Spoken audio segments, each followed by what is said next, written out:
بیکار بولنے سے منہ بند رکھنا بہتر ہے۔ شیخ سعدی رحمۃ اللہ علیہ۔ برے دوستوں سے بچو، ایسا نہ ہو کہ وہ تمہارا تعارف بن جائیں۔ کفر کے بعد سب سے بڑا گناہ دل دکھانا ہے، چاہے وہ دل مومن کا ہو یا کافر کا۔ جو انسان جتنا خاموش رہتا ہے وہ اپنی عزت کو اتنا ہی محفوظ رکھتا ہے۔ علم ایک ایسا زیور ہے جس کے سنگار سے شخصیت چمک اٹھتی ہے۔ عطر سے کپڑوں کو مہکا لینا بڑی بات نہیں، مزہ تو تب ہے جب انسان کے کردار سے خوشبو آئے۔ اکثر سستے لوگ ہمیں زندگی کے مہنگے سبق دے جاتے ہیں۔ باپردہ عورت، غیرت مند بھائی، غیرت مند شوہر اور غیرت مند باپ کی نشانی ہے۔ اللہ کا شکر ادا کرتے رہا کرو۔ اگر لوگ تم سے متاثر ہو رہے ہیں تو تکبر نہ کرو، شکر ادا کرو اپنے رب کا جس نے تمہارے عیب چھپا کر تمہیں لوگوں میں معزز بنا رکھا ہے۔ اگر ہم سے غلطی ہو جائے تو ابلیس کی طرح دلیر نہیں ہونا چاہیے، بلکہ معافی مانگ لینی چاہیے، کیونکہ ہم ابن آدم ہیں، ابن ابلیس نہیں۔ وقت ایسا مرہم ہے جو بڑے سے بڑا زخم بھی بھر دیتا ہے، پر کچھ زخم ایسے ہوتے ہیں جو مرنے کے بعد بھرتے ہیں۔ جب آپ کو ہر شخص سے شکایت ہونے لگے تو دیکھ لیجئے کہ خرابی کہیں آپ ہی کے اندر تو نہیں۔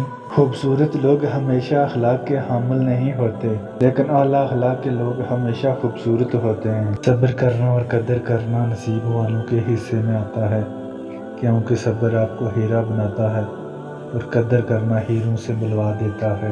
جو غلطی نہیں کر سکتا وہ فرشتہ، جو غلطی کر کے اس پہ ڈٹ جائے وہ شیطان ہے، جو غلطی کر کے توبہ کر لے وہ انسان ہے۔ لمبا دھاگا اور لمبی زبان ہمیشہ الجھ جاتی ہے، اس لیے دھاگا لپیٹ کر اور زبان سمیٹ کر رکھیں۔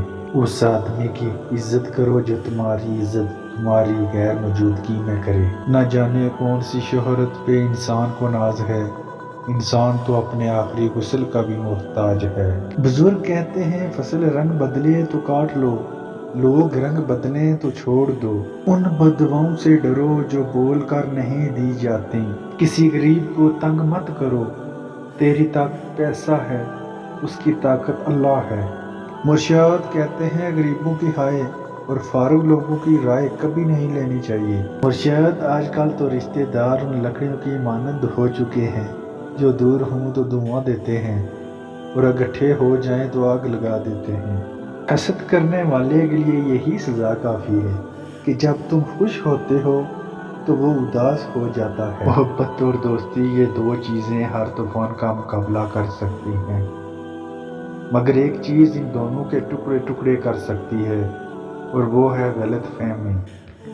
ایسے دوست سے ہاتھ دھو لینا بہتر ہے جو تیرے دشمنوں کے ساتھ بیٹھتا ہو۔